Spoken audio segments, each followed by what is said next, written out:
Welcome to The Explainer. I am absolutely thrilled to have you here today because we are diving headfirst into the numbers and the sheer strategy behind what is, without a doubt, the most anticipated financial event of the year. We are unpacking the Reliance Jio Mega IPO. We're skipping all the standard market noise today and looking directly at the math, the market positioning, and the strategic maneuvering of this digital giant. So, let's get right to it. $4 billion. Just let the scale of that number sink in for a second. That is roughly 37,700 crore rupees. This isn't just another public offering. It's literally expected to be the largest stock market listing in India's entire history. It's an absolute powerhouse move by Mukesh Ambani's digital arm, and it's practically designed to completely rewrite domestic IPO benchmarks from the ground up. And to really wrap our heads around the sheer gravity of this raise, you have to look at the historical context. Jio absolutely dwarfs the previous all-time record holder, Hyundai Motor India, which recently pulled in around 27,870 crore. It even outpaces the upcoming, highly anticipated mega IPO from the National Stock Exchange. The amount of capital Jio is absorbing here is just unmatched. Now, we aren't just speculating today. We've pulled all the fascinating details, the hard numbers, and the fine print straight from their massive draft red herring prospectus. We've combed through hundreds of pages, so you don't have to. But hey, if you're the kind of person who loves to dig into the primary sources, you can actually view the entire document yourself just by scanning the QR code. Okay, Section 1, the fresh issue strategy. Let's do a quick jargon bust here. When an IPO happens, it usually goes one of two ways. You have a fresh issue, where a company creates brand new shares from scratch, or an offer for sale, where existing owners just sell their current slices of the pie to the public. Jio has opted for a 100% fresh issue. They're issuing 270 million new shares, which dilutes the equity by about 2.9%.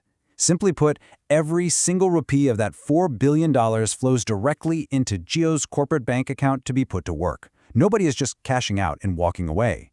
And honestly, what's really fascinating here is exactly who isn't selling. Look at these major strategic backers. You have parent company Reliance Industries holding a massive 66.43%. But then you look at the global tech titans. Meta is sitting on nearly 10%, Google has almost 8%, and Saudi Arabia's public investment fund is holding strong too. None of these heavyweights are taking chips off the table. They are retaining their complete stakes while the company raises new capital. They're essentially doubling down on Jio's future. This specific structure matters tremendously on a macroeconomic level. You see, there were major fears in the market that a Jio IPO would mean massive foreign investors cashing out and taking their dollars back home. That kind of capital flight could severely depreciate the Indian rupee, especially when you consider the recent record foreign portfolio investor sell-offs we've seen. But by making this a pure, fresh issue, Reliance is completely flipping that dollar outflow narrative on its head. Keeping these foreign investors locked in totally neutralizes those currency fears. Moving on to Section 2, prepaying $3 billion in debt. So what exactly do you do with $4 billion in fresh cash? The lion's share, up to 27,500 crore rupees, or right around $3 billion, is going directly to prepay external commercial borrowings. Specifically, this targets the debt sitting at its telecom operating unit, Reliance Jio Infocomm. To put that into perspective, that unit currently holds over 71,500 crore rupees in total borrowings. So this IPO is going to wipe out a massive chunk of that obligation overnight. The rest of the money will just go toward general corporate purposes. But here's the key takeaway. Wiping out this debt isn't just about paying past bills. It's actually a highly aggressive, forward-looking strategy. By slashing this debt burden, you drastically reduce net debt and the massive interest costs tied to it. This instantly frees up their balance sheet to dominate future battlegrounds. It gives Jio the financial firepower they need for rapid 5G network densification, expanding fixed broadband, and aggressively deploying cutting-edge AI and cloud services. Section 3, the Mega Valuation Premium. $138 billion, or roughly 12 to 14 lakh crore rupees. That is a truly staggering valuation expectation. At that price tag, Jio Platforms would instantly rank among India's top 3 most valuable companies the moment it lists. They would sit right at the top echelon, right behind banking giant HDFC Bank and their own parent company, Reliance Industries.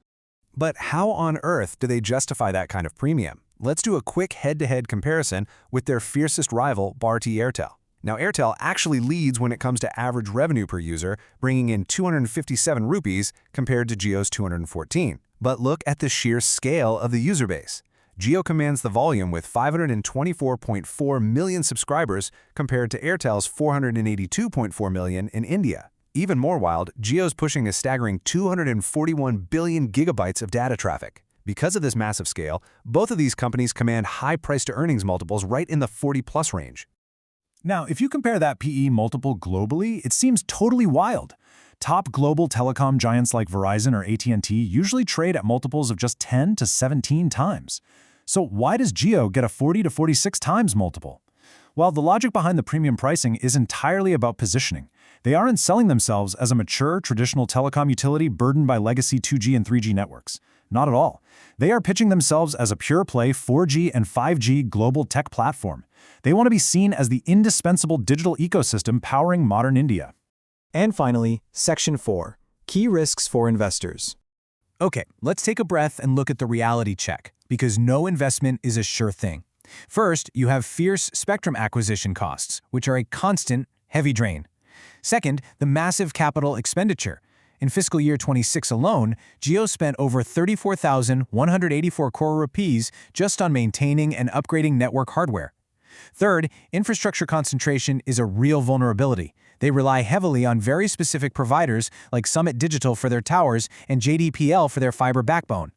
Throw in the usual global vendor supply chain issues and the ever-present threat of complex cybersecurity attacks, and it becomes very clear that a machine this huge carries some massive inherent risks. Which brings us to the ultimate question, the one you really have to ask yourself after looking at all this data. At an expected $138 billion valuation, and knowing the intense capital expenditure and infrastructure risks involved, is this tech platform premium actually worth the price of admission? Are you buying a standard telecom utility, or are you buying the foundational digital layer of the world's most populous country? It is a fascinating balancing act between sheer market dominance and a very, very steep asking price. I highly encourage you to keep tracking this as the final pricing rolls out. Thanks so much for joining me for this explainer, and as always, keep learning.